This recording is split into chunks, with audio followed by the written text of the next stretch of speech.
Pandemic Aftermath. By AS Geek 2012. Chapter 30. Breakdown. The closest Sam had ever come to meeting an elected official in person was the time he almost attended a town hall meeting. Now he was seated in a pony-run cafe at the same table with the mayor of Greenwood Village. Not that she had even a hint of politics about her. He couldn't tell what political party she was, and he didn't bother to ask. He simply nursed his cup of coffee, a half-eaten sandwich off to the side that was left of his late lunch, trying to figure out what to say. His mind was still reeling from the revelations Connie had bestowed upon him.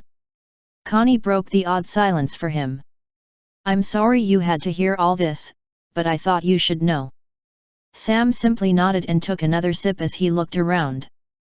He and Connie were seated at one of the tables sized for humans.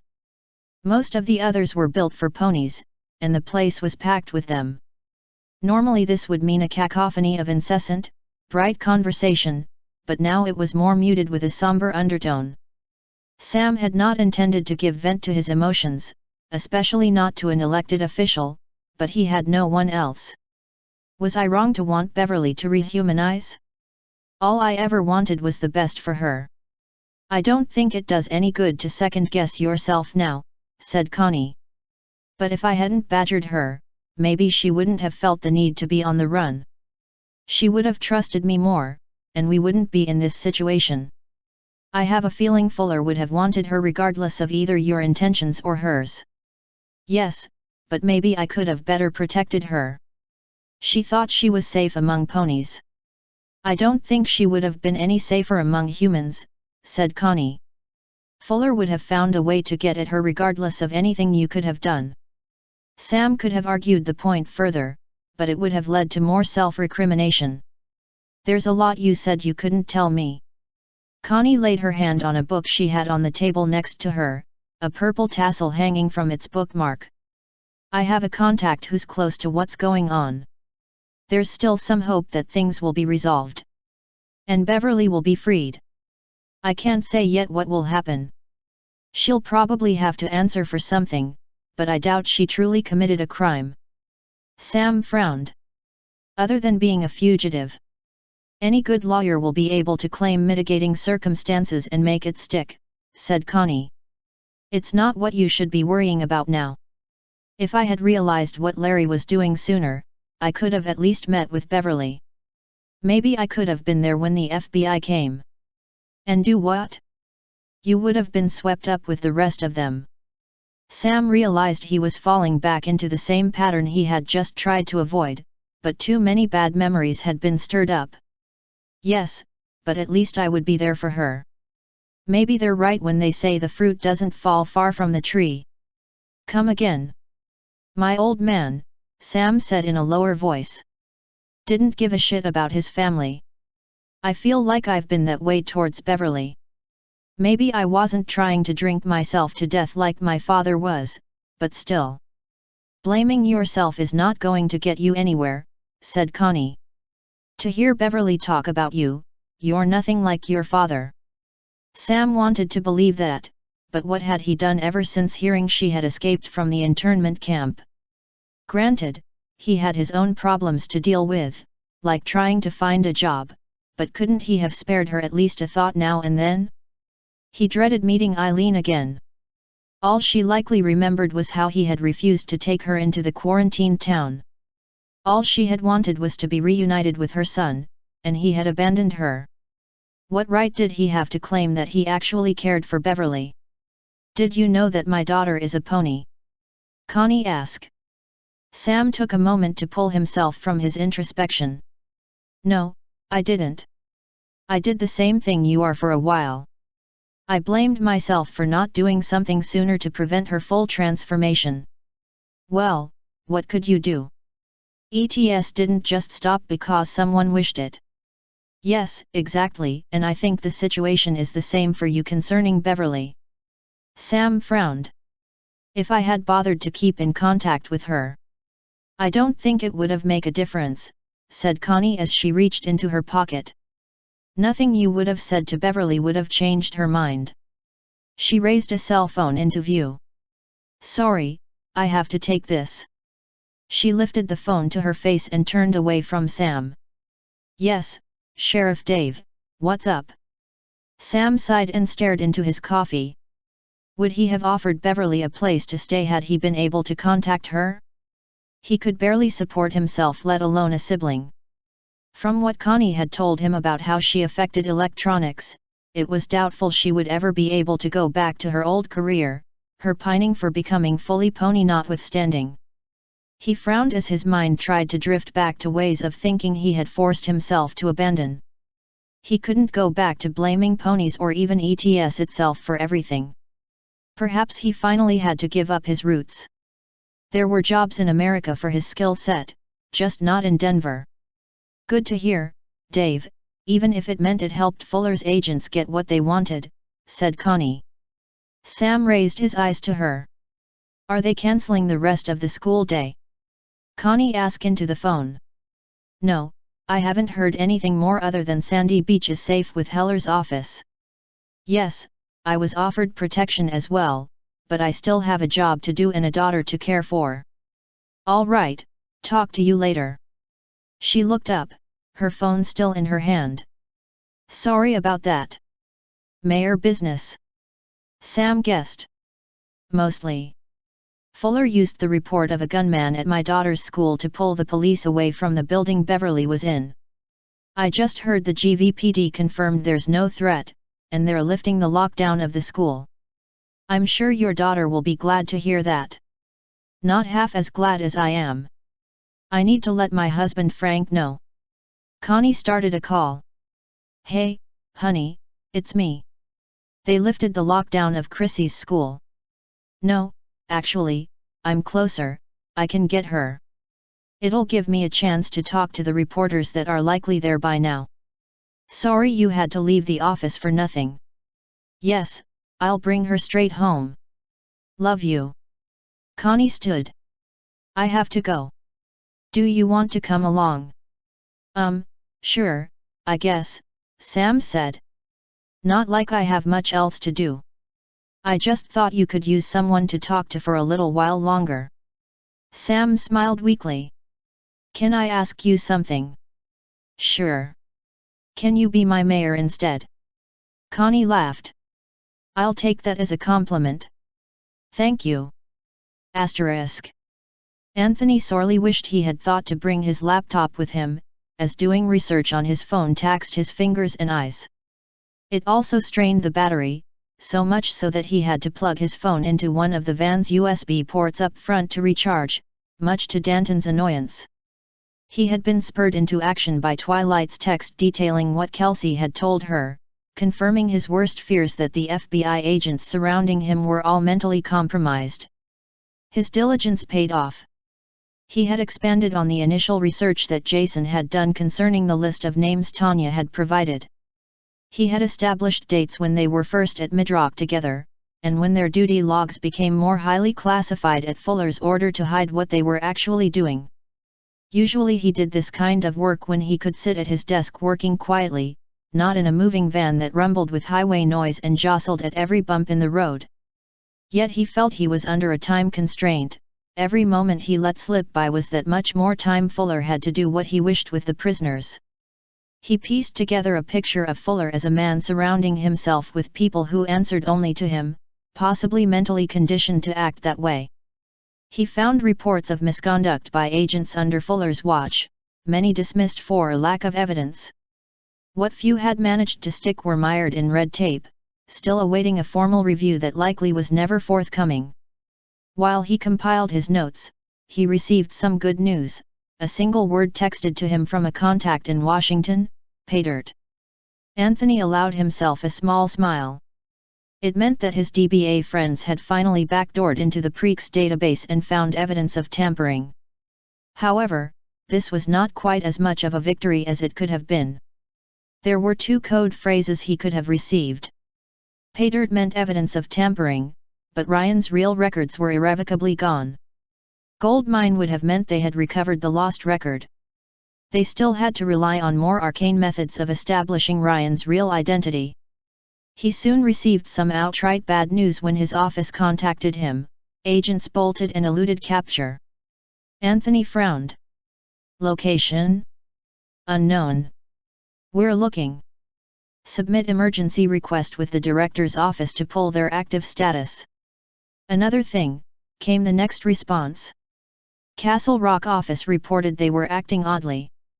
Sent it up the chain before we could stop them. Not sure if it hit Midrock yet. Put out an immediate APB, Anthony texted back. Consider them armed and dangerous, mental state questionable. Ignore all attempts by Midrock to pull that APB. Hell, we're ignoring Midrock period. Fuller is batshit insane if even a fraction of these claims are true. Despite the situation, Anthony did feel good that he could still count on people to respect him. He also saw it as living up to the ideal of what the Bureau should be, and not the bastardized version that Fuller had molded it into. Anthony didn't want to take any chances. APBs usually got out fairly quickly, but he had a faster way to notify those who might be in the most danger. He started a text to send to Connie to give her a heads up. Asterisk. Sheriff Dave lingered at the edge of the school grounds with one of his deputies, the crisp afternoon breeze blowing a few stray strands of mane hair before his eyes. He tipped his hat forward to better shade his eyes as the sun dipped lower into the west as he looked towards the school where the police presence was starting to thin. The police were giving the playground one last look. Dave would have offered to help, but Chief Hanner was here, and the two did not quite see eye to eye. Hanner had not been very keen on accepting Dave as sheriff despite it not really being his call in the first place. Technically, the term sheriff didn't apply, as that was a term generally used at the county level in Colorado. Yet the city council would have balked at giving Dave some other formal law enforcement title when Connie had appointed him. Besides, Dave thought sheriff had a nicer ring to it. He believed it fit the whole pony theme a lot better. His deputy, a pagouse named Fairwind, stepped up to him. Wondering if we should leave. We're sorta the fifth wheel now. I promised Connie I'd stick around until she got here, said Dave. Fair smirked. You just want the excuse to see Chrissy. Dave chuckled. You gotta admit, the little filly's cute as a button. You know she's gonna want to show off what magic she can do now. Looking forward to it. What she doesn't have in skill yet she makes up for in pure determination. To hear Connie tell it, she's looking to be the next Twilight Sparkle. Fair grinned. Wonder if she'll take something like that for her pony name. Oh, I don't know, Dave drawled. Christina sounds like a fine name for a pony. Of course, you're not biased, Sheriff Dave. Just like you're not either, Deputy Fairwind. The two laughed, at least until Fair stopped and pointed a hoof towards the street. So what's going on over there? Dave turned, one eyebrow rising slightly as his gaze fell on two men in slightly soiled jackets over suits. One was holding out a badge to the police officers. When he lowered his arm, Dave got a glimpse of the front of the jacket, enough to see a large white letter F. Fair unfolded his wings and hovered, craning his neck. Feds. Looks like it, said Dave. Normally I wouldn't be concerned about them showing up at a situation like this, but after what happened this morning. I hear ye, said Dave. We better have a look-see. Dave led the way, cantering towards them with Fair flying beside him. Dave swiveled his ears forward to better catch the conversation. It best that we see to Miss Morgan's safety in light of the earlier threat to the school, one of the FBI agents said. An older gentleman among the officers stepped forward. I'm Police Chief Hanner. There's no evidence that this threat was targeted specifically for Mayor Morgan's child. This is a precautionary measure, said the agent as Dave stepped up to them. It's best that we don't take any chances. Now hold on a minute here, said Dave. Mrs. Morgan can't be more than 10 minutes away at best. Surely the police can handle security until then. Sheriff Dave, I can handle this, said Hanner before turning back to the agent. Though he's right, we can handle this just fine. Dave tilted his head and looked past the first agent towards the second. The second one had his face turned away, as if he were surveying the area. "We were specifically ordered to take charge of the child for her safety," said the first agent. "Normally, I wouldn't quibble," said Hanner. "But let's just say we haven't exactly had a good experience with the Bureau today. Regardless, we have jurisdiction over you." "Yes, that again. Maybe you can claim that with my officers when I'm not around, but I'm not so easy to bully. Perhaps we should wait until Mrs. Morgan is here and let her decide." "Who sent you?" Dave demanded. The first agent glanced at him. "I beg your pardon. What office are you working out of?" The agent hesitated before replying, "Broomfield." Dave nodded slowly. The agent's voice was becoming increasingly agitated. The second agent continued to look away. "What exactly does that have to do with anything, Dave?" Hanner asked. "Just wondering if a mutual friend was the one who sent them, that's all." "Yes," the agent said. Heller thought the extra protection was warranted. "Isn't that the agent Mrs. Morgan's been in contact with?" Hanner asked. "That's right," said Dave. "Would have thought he'd give us a heads up that he was sending someone." "Chief Hanner, unless you have a valid reason not to grant us access to these grounds, you can't stop us from doing our duty," said the first agent, his voice now edging over into outright hostility. "I don't like this, Chief," said Dave. "Neither do I," said Hanner. He stepped up to the agents. "We'll admit you onto the school grounds but not into the building." "You're preventing us from doing our duty," the agent complained. "The inside of the building has been cleared as secure. There's no threat. Staying out here will have to be good enough for now." The agent's jaw tightened, and he let out a brief, exasperated breath through his nose. "Very well, but we are entering that building the moment we believe there is a clear threat to Miss Morgan." Dave frowned as Hanner gestured for his officers to step aside. The two agents marched through, the shoulder of one brushing that of one of the officers. *. Connie smiled as she drove carefully down the main road through the pony sector. "So I soon discovered that I shouldn't underestimate the resourcefulness of a little unicorn filly despite her lack of a working levitation spell. I thought those cookies would be safe on the counter since Frank hadn't finished pony enabling the house yet. Then I find that Chrissy had opened the drawers under the counter in such a way that she could use them as stairs." Sam laughed. "Sounds like some of the stories that Beverly would tell back when she had a cat that could get into places she never expected he could. I threatened to nickname Christina Kitty if she didn't stop. It's still a joke between us whenever she does something unexpectedly clever. I have to admit, I'm not sure I could raise a pony child," Sam said in a more somber voice. "I won't say it's been easy," said Connie. "Despite the fact that Chrissy is quickly mastering her levitation spell, it still presents a lot of challenges." "So you're not pushing for her rehumanization?" "No, and please don't take that to be a judgment of you concerning Beverly. Still, it makes me realize that she has her own life and needs to decide for herself what's best," said Sam. "What I'm really worried about is that she's far enough along that, yes." Sam hesitated, and she found him shaking his head when she glanced at him. "I better not go there, not when, your child is fully pony." "Then I'll go there," said Connie. "You're afraid your sister has been brainwashed, for lack of a better word." Yeah. It's something Frank and I have wrestled with concerning Christina." "And how did you two handle it?" Connie smiled faintly. "By accepting it. We know her thinking has changed and that her priorities are different now. Labeling it is not going to change anything. Other than give you more impetus to want to see her change back," said Sam. "I'm not criticizing you, I just can't help but play devil's advocate given my own feelings. I understand, and I don't take offense. I can speak only to my own situation. Christina had one change forced on her, I don't want to see it happen again, however well-intentioned it is. And Beverly is not exactly a child," Sam said in a softer voice. "She should be allowed to make her own decision." It's not like rehumanization can be forced anyway, said Connie. It has to be a personal choice.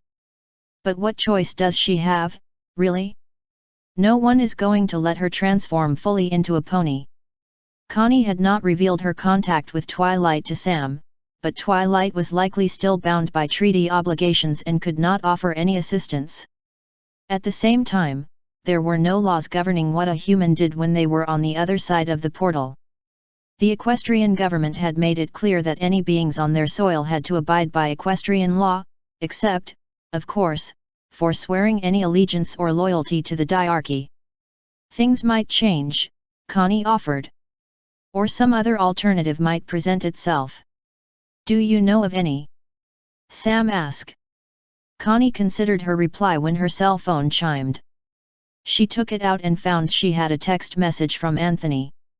This is likely important, but I don't want to take my attention away from driving. She held the phone out to the side. Sam, could you read this text to me?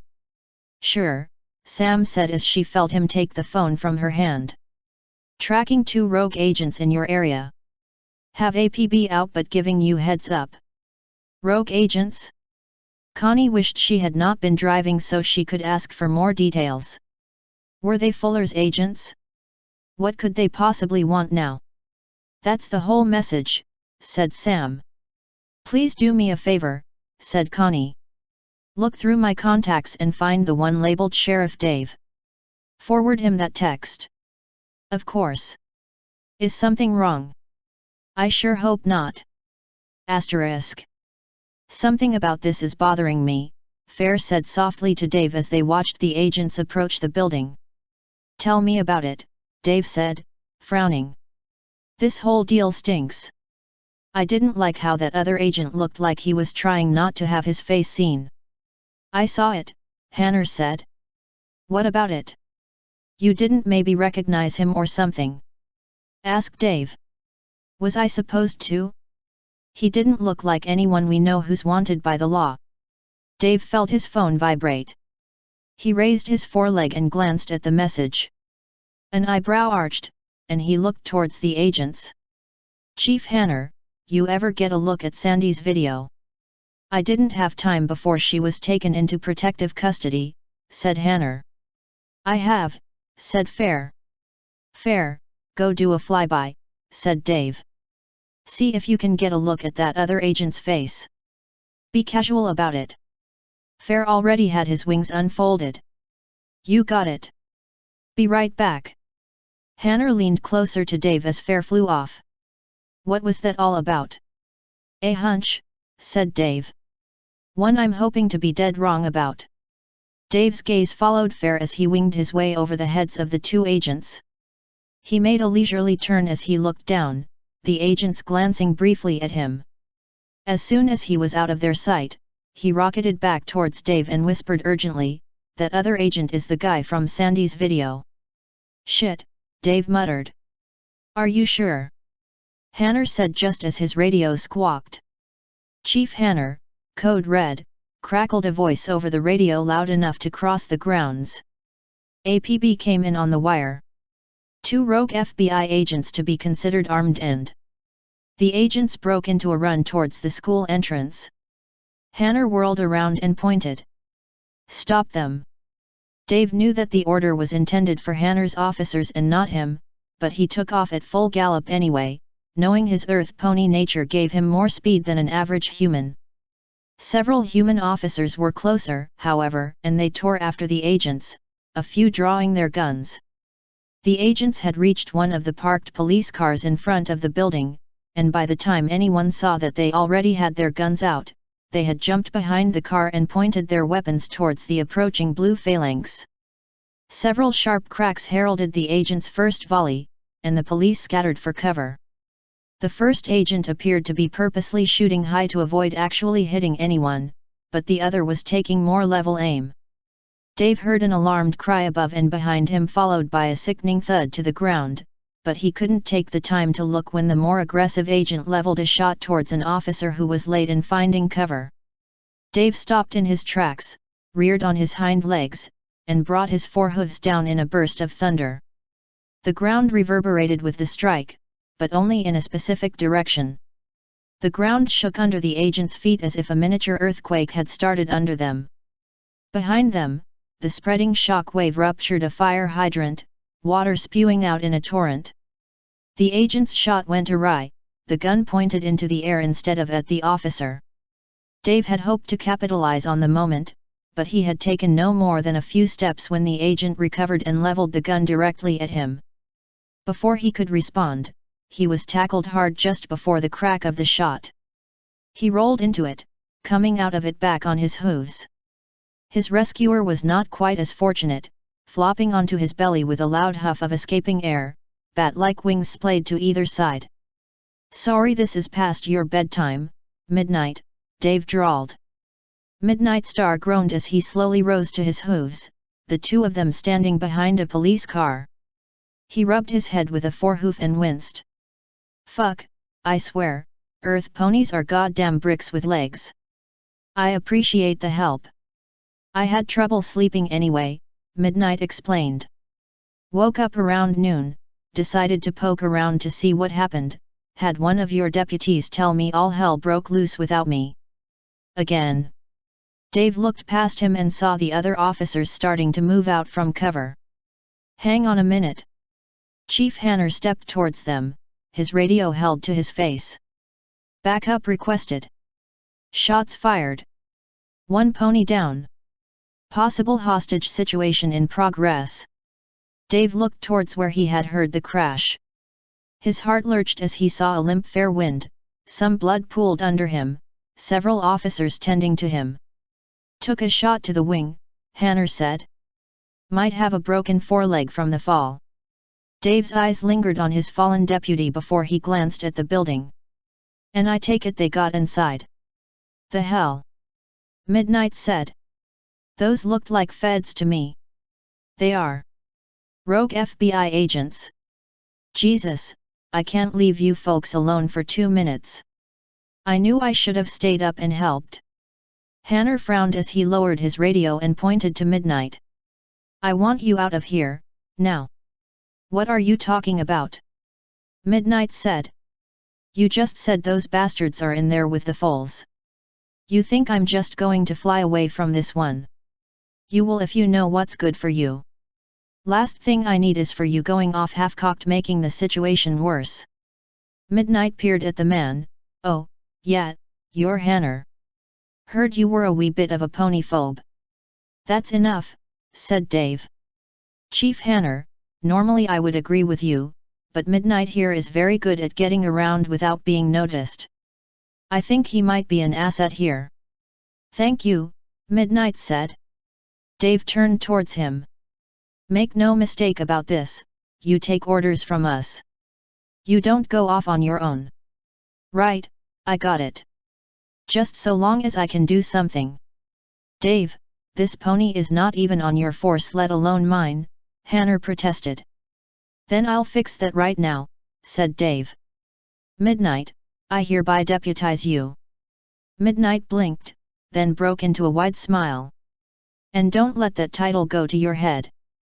I see you messing around even once, and I'll yank that back ASAP. Got it?" Midnight nodded. "Got it. This can't be even remotely legal," Hanner muttered. "Complain to Mrs. Morgan when she arrives, but I have authority she granted me," said Dave. "Which I disagreed with strenuously. Now's not the time for this. I know we haven't seen eye to eye many times, Chief, but I know that school like the back of my hoof. I can show you ways to get into the building without being seen. I admit, I need all the help I can get." Hanner glanced at Midnight. "Even as much as I'm doubtful of some of that help. I'll break it to Mrs. Morgan when she arrives. Asterisk. Every pony, stay down." Peach Blossom cried as the foals scrambled to dive under their desks in a flurry of fur, hair, and feathers, hooves scraping against the hardwood floor. "But Miss Blossom, we thought the danger was over," came one foal's quavering voice as he peeked out from under his desk, his eyes wide and fearful. Peach's heart raced as she looked towards the windows. "I know, but those sounded like gunshots," and we shouldn't take any chances. Maybe it's just some sort of drill, suggested another foal, though her voice was as scared as the rest. They're not going to do something like that without telling us, rang Christina's voice, far less shaken than her peers. Mom told me they always brief you on that sort of thing. Peach couldn't help but be proud of Christina, as well as a little envious. She sounded more calm than Peach felt. Peach hoped she had completely misinterpreted what she had heard outside.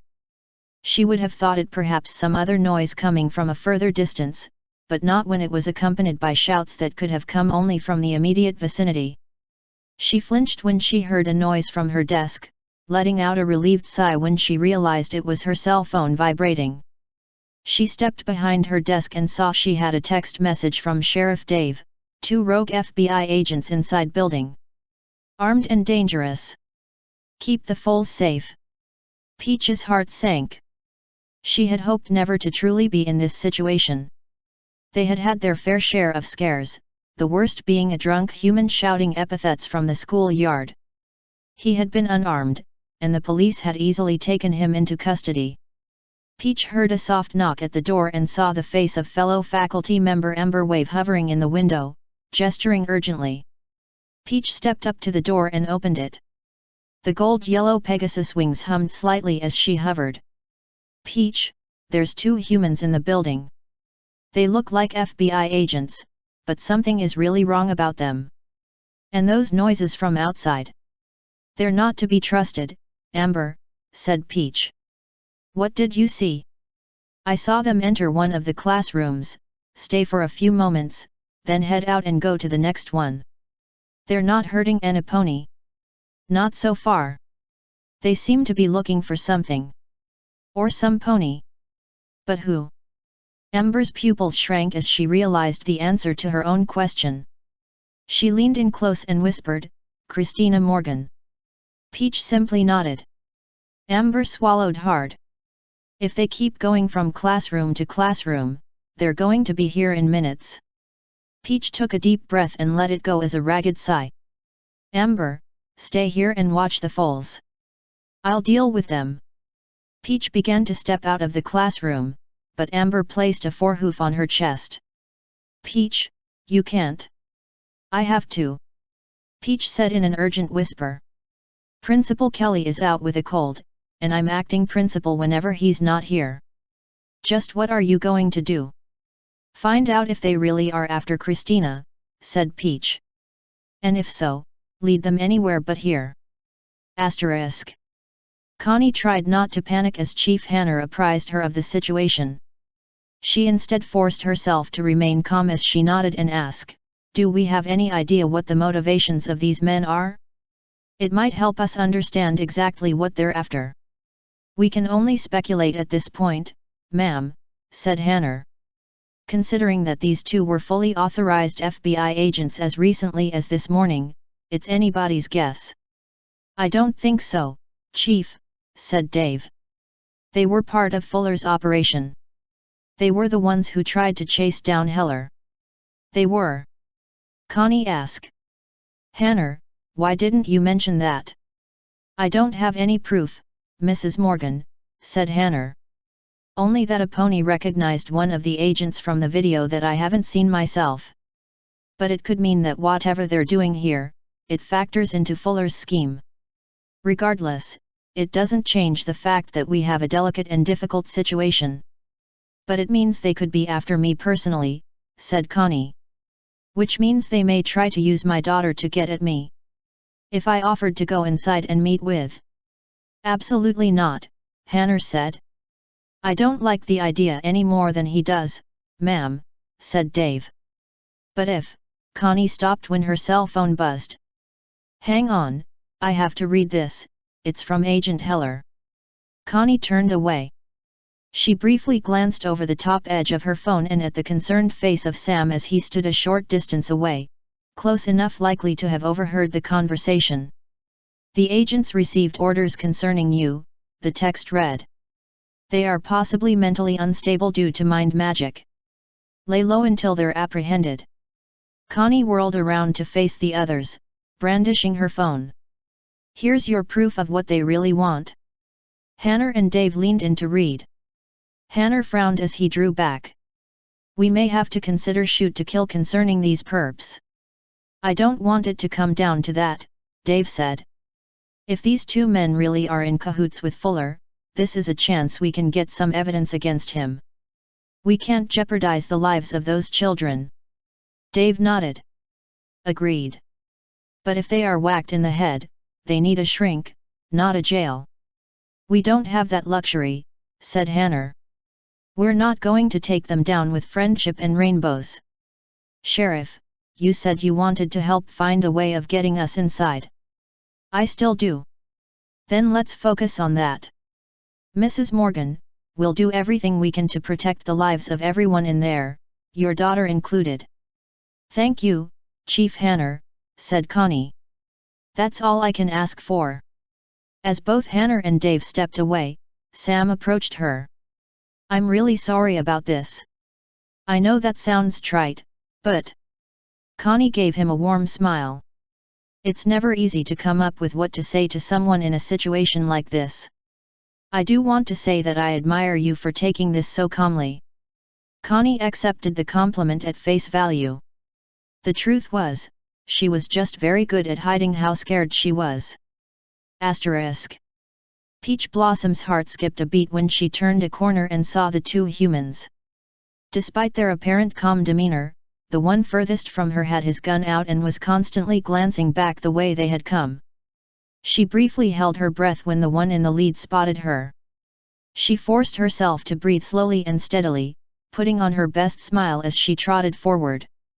Good afternoon, gentlemen, she said in her usually bubbly voice that quavered only slightly. Is there something I can do for you? The lead agent took out his badge. We're with the FBI. We're here looking for a pony child named Christina Morgan. Peach's smile faltered slightly, but she recovered quickly. May I ask why? We need to take her into protective custody for her own safety. Oh, my, is there some sort of a threat? This is just a precaution, ma'am. Her mother is due to pick her up, Peach said. Upon hearing this, the second agent stepped up to the first. That's who we. The first waved him silent before speaking to Peach again. We'll guard her until Mrs. Morgan arrives. Then we can escort the two of them out of the pony sector. Peach's heart raced. Had she said precisely the wrong thing by mentioning Connie? Lead us to her now, said the first agent. Of course, said Peach. May I have your names? Not right now. Just take us to the child. Peach managed to keep her smile going long enough to turn around. Right this way. Asterisk. I got a text from Amber Wave, Chief Hanner, said Dave. That the mayor who's the teacher of Pegasus studies at the school? Midnight asked. Yeah. Said they suspected the agents are after Chrissy, and Peach was gonna lead them on a wild goose chase. Fuck, she's got guts, Midnight said. Hope she's still teaching here if I ever sire any foals. Is there any way to get a communication to Miss Blossom? Hanner asked. What do you have in mind, Chief? Dave asked. You mentioned we could get in quietly from the service entrance. Any way we can get her to lead them there? Amber contacted me on Peach's phone, so she doesn't have it with her. Then have Amber go find her. Midnight said. I'm trying to minimize the number of people in harm's way. Yeah, but Amber is real quick. She can get into and out of a situation fast. She got her pony name from the way she leaves a wave of air passing over you in her wake when she zooms by. Midnight smirked. Well, that, and she doesn't seem to like any other color but yellow. There's another reason to consider having Amber help, said Dave. There's a vent cover near the door. It's just about large enough for Midnight to get into. Midnight's smirk vanished. Just how tight is the space in there? A mite. I don't speak Texan drawl. Define what a mite is. You'll have to keep your wings tucked in, Dave explained. But you should be able to move around enough. Okay, Midnight said. Something the matter? I'm not big on enclosed spaces like that. I mean, I'm not claustrophobic. It's more not being able to use my wings. But if it's going to help catch those bastards, I'll put up with it. All right, said Hanner. Give me Miss Wave's number and I'll call her. Asterisk. We should have gotten there by now. Just calm down, we'll get this done. I'm telling you, she's stalling us. She doesn't know what's going on, how could she be stalling us? We've passed 4 classrooms. 5 now. And we're heading towards the stairs. John, get a fucking grip. You need to calm down, not like you were out there when you tried to take that shot at the pony cop. Peach's heart pounded so hard she was sure it would burst out of her chest. The 2 agents were whispering to one another, and perhaps when Peach was a human she might not have caught most of it. Yet with her pony ears swiveled back, she could hear every word. Despite John being the nervous one, neither agent struck her as particularly calm. Or in their right mind. I had to. John continued, his voice becoming increasingly agitated. You saw what he could do. I didn't want a damn firefight, said the other agent. I told you that from the beginning. We do whatever is necessary. Fuller's counting on us. You don't have to tell me that, I know. Yeah, you know, John said in a mocking voice. That's it, I'm stopping this now. Peach was only a few pony lengths from the stairs when John raced forward and stepped in front of her. Tell us exactly where that child is. Tell us where you're taking us. Upstairs, Peach stammered. Where upstairs? Chrissy's classroom is on the 2nd floor, Peach said, her voice tinged with desperation. I'm taking you to her, I promise. You better be, or you'll be in a lot of trouble for. Oh, Peach, I'm glad I caught you. Came Amber's voice from the other end of the hallway. Peach bit her lip to suppress a gasp when he saw John's hand fly towards his gun. The other agent frowned and gestured, and John slowly dropped his hand to his side. Amber flew up to them, smiling broadly. She looked up at the 2 men. Oh, thank Luna. I had hoped they'd send some law enforcement back into the building. We're still a bit shaken up by that threat, even though it turned out to be false. We need to secure Christina Morgan, John said in a stiff voice. Right now. Oh, Connie will be glad to hear that. Amber said, her voice even more bubbly than it usually was. And that makes me glad that I came to find Peach. We moved her to a classroom on this floor near the back of the school. Peach very nearly pointed out that there were no classrooms that way, mostly just teachers' lounges, offices, and the service entrance. Instead, she caught herself and nodded. Yes, yes, thank you for telling me. I would have led these nice men on a wild goose chase, and we certainly shouldn't waste their time. Why was she moved? John demanded. To better protect her, Amber said. When we heard about the threat, we thought she might be a likely target. She hovered alongside Peach. Well, let's not dally. Let's lead these gentlemen to her. Peach was grateful for the company, but from the wary looks that the 2 agents exchanged, she doubted that their situation had improved any. She could only hope this was part of some larger plan. Asterisk. When Midnight bucked open the vent cover and flew down from the HVAC ductwork near the school's furnace, his heart was racing so badly that he had to pause to let it calm down.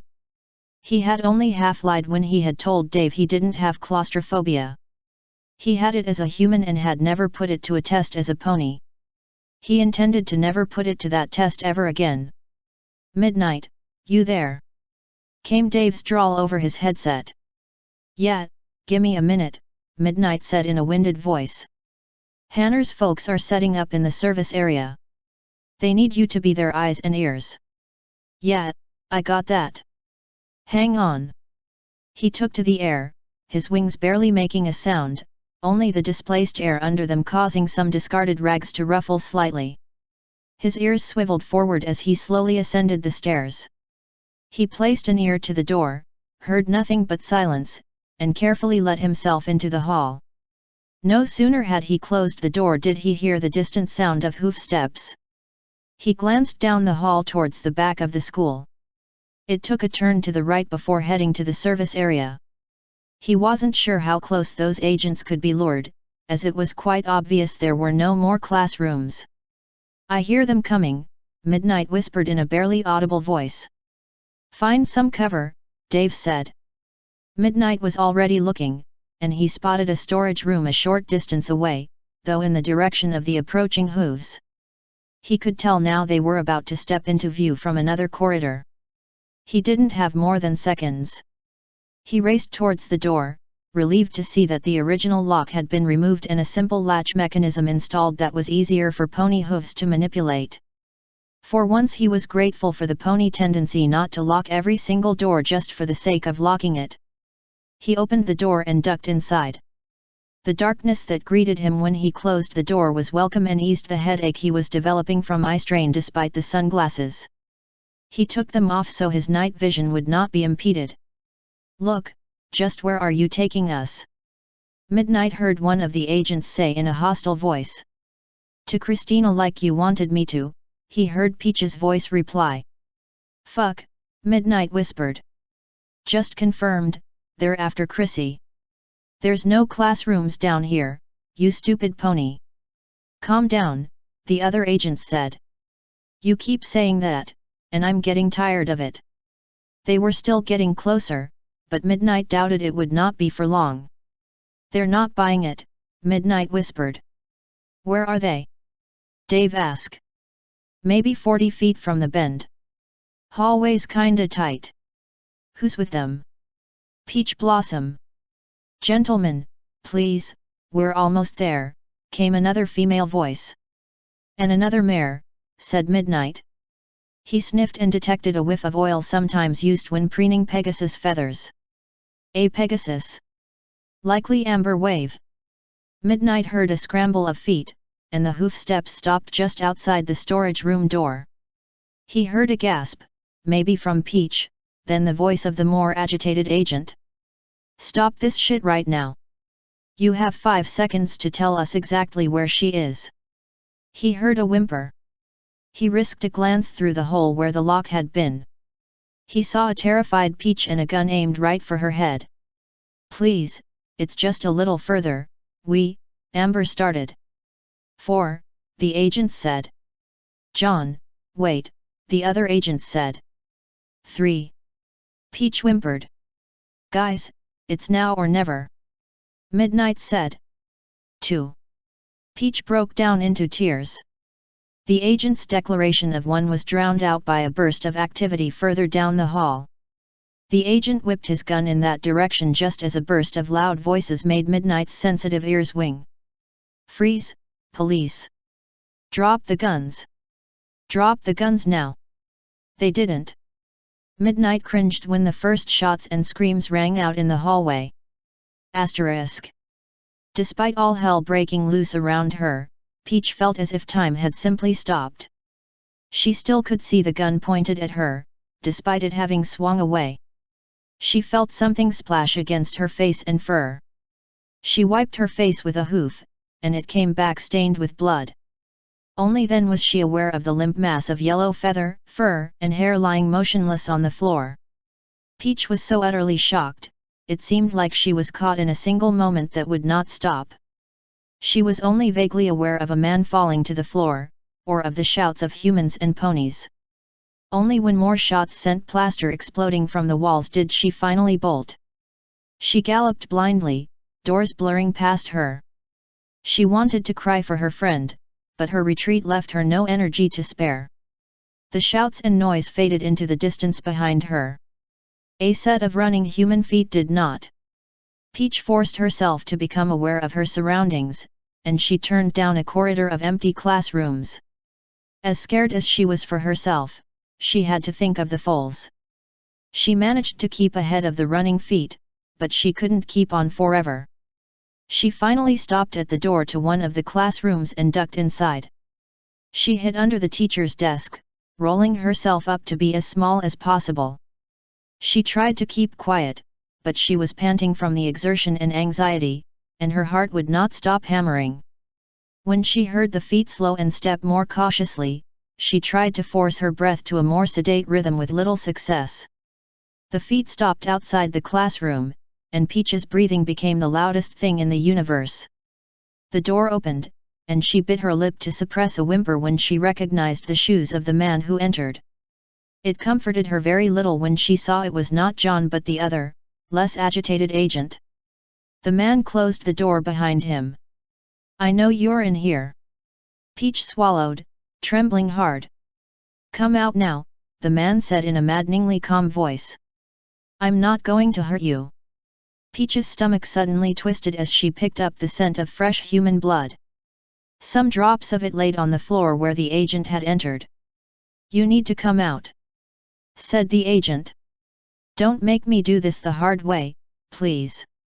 Peach realized she had little choice. If she could keep him busy here, he wouldn't harm the foals. She had to put her life at stake for them. The man jerked towards her at the first sound of a hoof clop. Peach emerged, her pupils shrinking as she beheld the agent. His left shoulder was a ragged mess of torn flesh and blood. "You're injured," Peach said. "Never mind that," the agent said, his gun drawn. "You need to help me. I'm not a unicorn, I can't do spells that can heal." "I didn't mean that," the agent said. "You need to help me do what I came here to do." Peach let out a ragged breath. "I won't take you to Christina. You can threaten me all you want, you can tell me you're going to kill me, and I still won't do it." Tears flooded her eyes at the word kill. "She's just a means to an end," said the agent. "We're here for Mrs. Morgan." Peach stared. "What? She's the one Fuller wants? She's the one causing everything to fall apart. I don't understand." "You." She cut herself off when the gun was leveled at her. "I didn't want it to go down like this," the agent said. "John was too hot-headed from the start. He snapped. I don't know why. There's a lot I don't understand." Peach's tears slowed at the almost pleading tone to the man's voice. "I just know I have to do this. Fuller is counting on us. On me, now." Peach frowned. "My friend might be dead because of all this. Is that what Fuller wanted?" "I don't know." Peach blinked. That was not the response she was expecting. "I just know that Mrs. Morgan needs to be stopped. She needs to stop messing up Mr. Fuller's plans. You don't understand just how important those plans are." Peach backed up a step. "If you were there, you'd understand," the man said. Everything Mr. Fuller said made so much sense. "I wasn't sure at the time, and even now there are things I don't get, but it doesn't matter." Peach backed up again, but the man stepped forward, keeping his gun on her. "I don't want to kill anyone. John did, but not me. But maybe that's wrong. Maybe I need to be more willing to kill. Maybe that's what Mr. Fuller wants of me." Peach's ears pricked. More footsteps out in the hall. The man heard it as well. "Sit down." Peach stared. "But I said sit." Peach fell to her haunches. "Just keep sitting there," the man said, circling around her.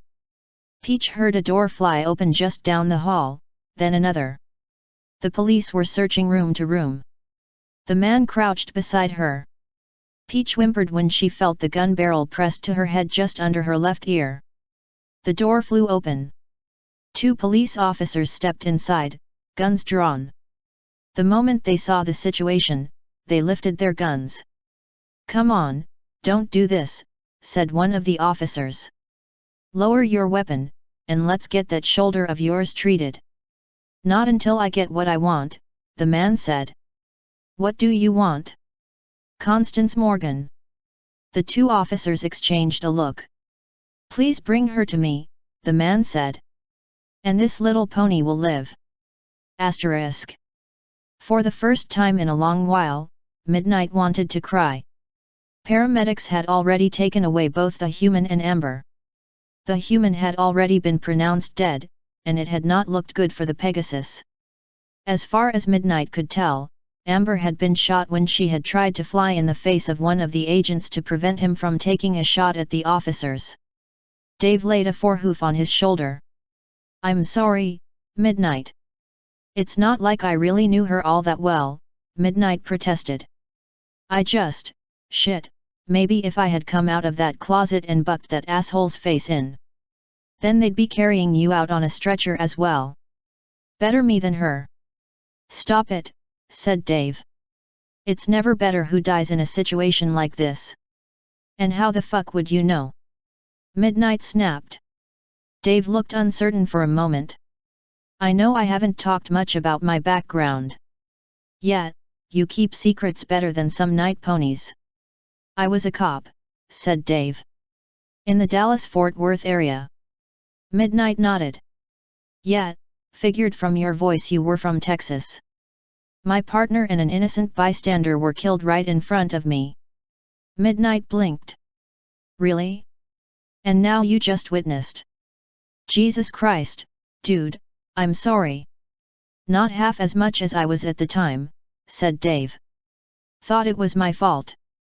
Gave up being a cop. Wandered over the country doing odd jobs. Wound up in Denver right before ETS hit." "What made you decide to go back to being a cop?"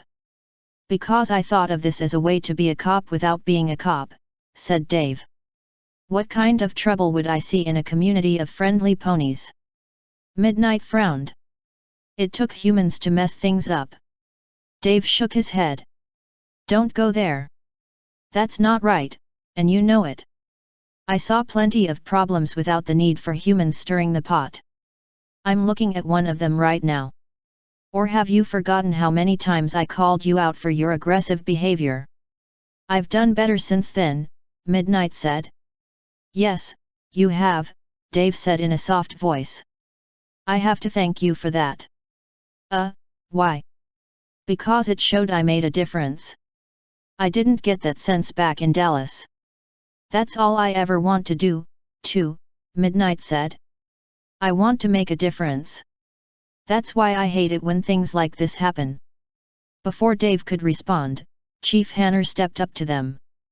"We found the other perp, but he's holding Peach Blossom hostage.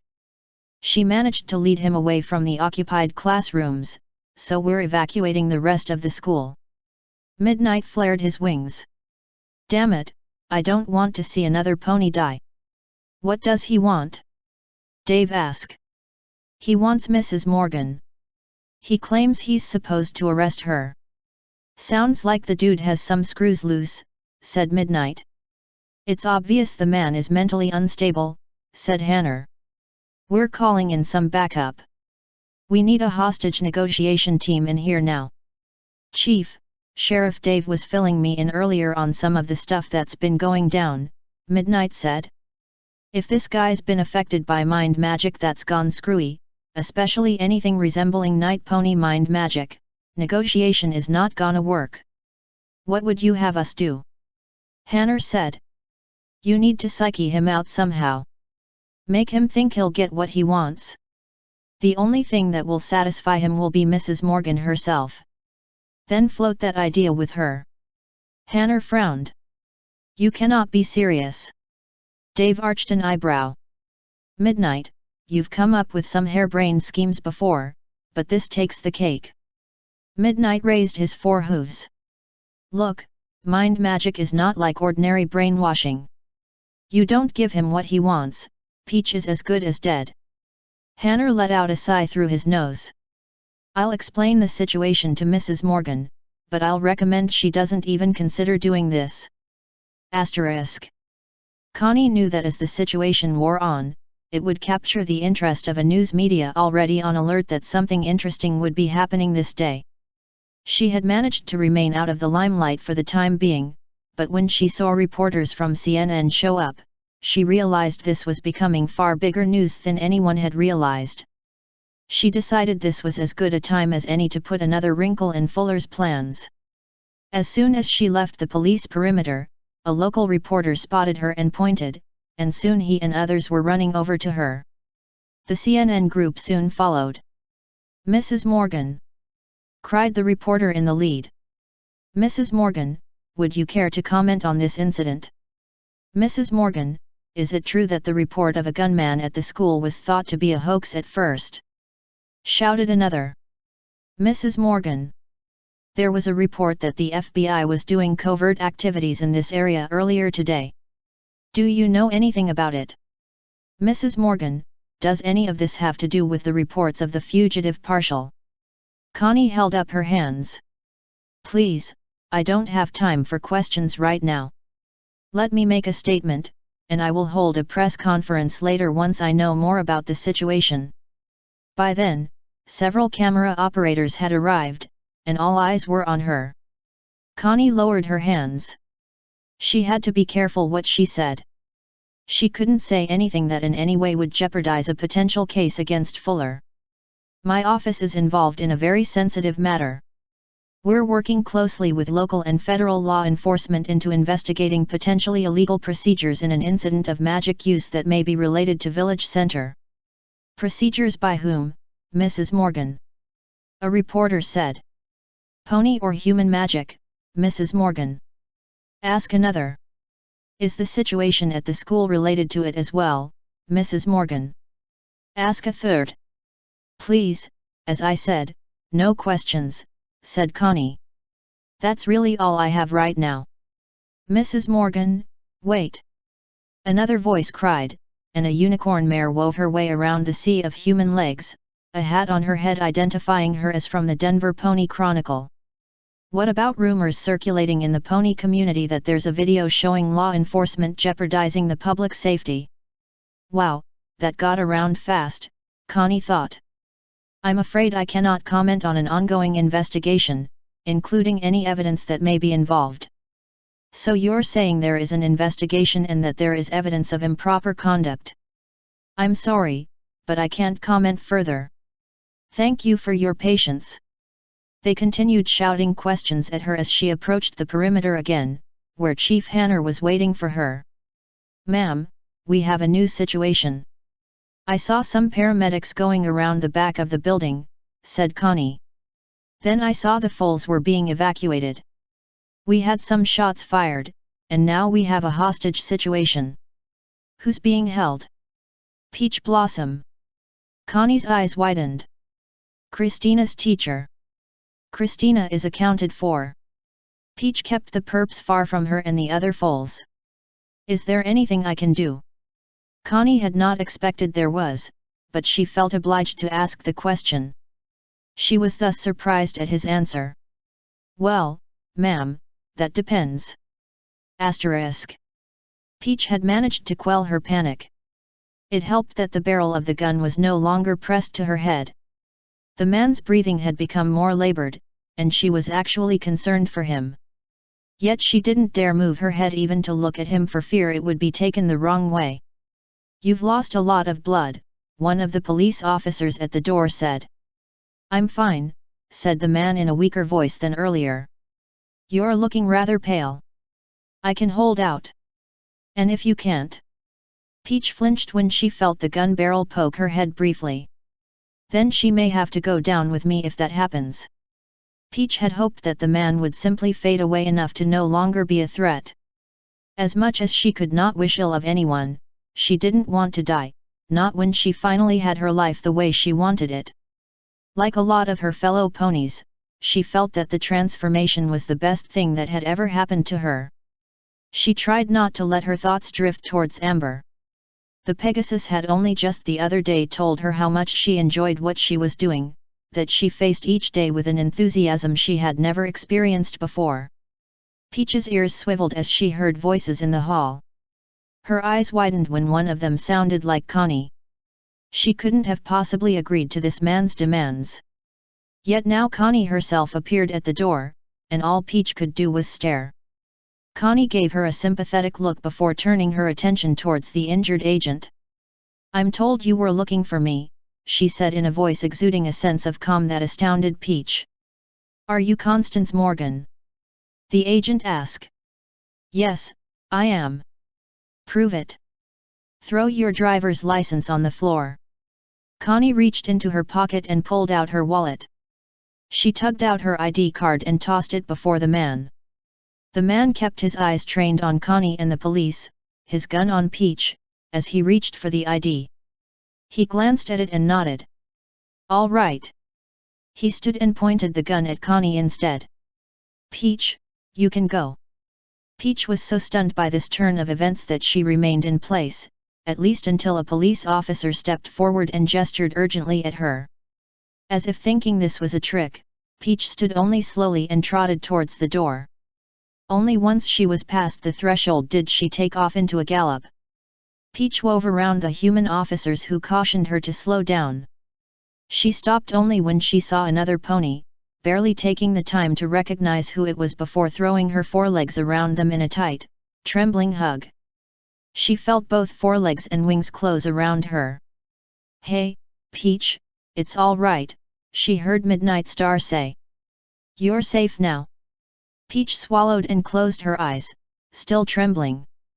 You did good, Peach. You protected the foals. You're a freaking hero. Just tell me, Peach said in a quavering voice. Is Amber okay? Maybe we shouldn't talk about this now.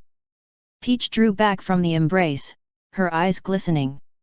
She wanted to ask the question again, but one look at Midnight's face had already given her the answer. The tears had already started to flow even before Midnight spoke. I'm sorry, Peach. She didn't make it. Peach sniffled once, then let out a wail as she hugged Midnight again. Asterisk. It had taken all her willpower to remain calm when the agent pointed the gun at her, especially considering how shaky he appeared. His skin was pale, his eyes sunken. The wound on his shoulder continued to bleed, his shirt having become so saturated that drops now rolled freely. Constance Morgan, the agent said in a slightly trembling voice. You're under arrest for harboring a fugitive and conspiracy to interfere with federal law enforcement. You have the right to remain silent. I give up that right now, Connie said. The agent looked confused. She had been briefed by Midnight Star concerning dealing with the potential mind magic that was addling this man's mind. She had to keep him enough off balance so that the police would have an opportunity to take him down. He had warned her this was a double-edged sword. He could become unhinged enough that he would become a greater threat long enough to hurt someone. All right, said the agent. You want to make a statement? Your name is Greg, right? The man paused, then nodded. Can you tell me why you're doing this, Greg? Because it's what Mr. Fuller wants. He needs you out of the way. Connie was sure now that Greg's mental health was deteriorating rapidly. Why else was he openly admitting what his superior was doing? And I'm not the one who's supposed to be answering questions, said Greg. You're to come along with me, so you can't interfere anymore. Is that your reason for going after Mr. Heller? Connie asked. To make sure he couldn't interfere. I didn't want to do that, but we had to. He was going to ruin everything. Ruin what? Greg let out a ragged breath and staggered. Ruin his plans to make this world safe from pony magic. Don't you understand that everything else is secondary to that? We're fighting for the world. For humanity. Is that what Fuller believes? Connie asked. Yes, Greg said. It's the truth. Even though it made you do this. Greg opened his mouth as if to speak but said nothing. You fired on a fellow agent, Connie continued. You threatened the lives of innocent people. Greg swallowed, his gun dipping slightly. Greg, someone died today because of this. John wanted to kill, not me. Greg exploded. But you were willing to kill Peach Blossom. I didn't. Only because I showed up. No, I'm not like that. Greg shouted. I never killed. Look up my record, that proves it. Don't you see what's happening? Connie said. Something has made you do all these things you never would have done before. Greg's eyes glistened. He swayed. You're not well, said Connie. You're not acting in your own right mind. Greg's eyes widened. You're saying, I'm someone else, right? Connie hesitated. Well, something like that. I meant. That's it, Greg said. That's what I couldn't figure out. That's what doesn't make any sense. Am I really me anymore? Or did I really give my all for Mr. Fuller? Ha! Yes. I gave him my sanity, too. He laughed and backed away from Connie. One of the police officers stepped towards him. Please, Greg, let us help you. You're not thinking straight. Greg looked as if he didn't hear the officer, his eyes becoming unfocused as he stared off into the distance. Oh, this is going to look so good on my record. Agent Greg Stanley, the man who gave up his own mind for the Bureau. The man who's not himself. He gave the officer a hollow look. But I'm not here to receive the accolades, am I? Someone else is here. Someone who would kill. I can't let him get away. He raised the gun towards his head. Greg, don't do this. The officer shouted. Greg pressed the barrel of the gun to his temple even as his legs began to give out. I don't think he's going to come along quietly. He sank to his knees. Guess I have to kill after. The hand holding the gun slipped. Get down! The officer screamed. Connie had already thrown herself to the floor by the first word, and she flinched hard when the thunder of a gunshot reverberated through the room. She braced herself for the worst, but all she heard was soft whimpering and crying. Get the paramedic! An officer shouted. The shot missed, but he's already lost a lot of blood from his shoulder. I'm sorry, Greg whimpered as he sat slumped against the wall, the gun no longer in his hand. I'm so sorry. I don't know who that was. I don't know who I am. I'm so sorry. A rush of wings sounded, and Midnight appeared in the hall. What's happened? I heard a gunshot. Is Mrs. Morgan? Connie stood and stepped out of the room. I'm okay. Well, physically, yeah, Midnight said. But you look like you just saw a ghost. Connie let out a ragged sigh and looked back at the fallen man. In a way, I just did. End of chapter 30. Breakdown.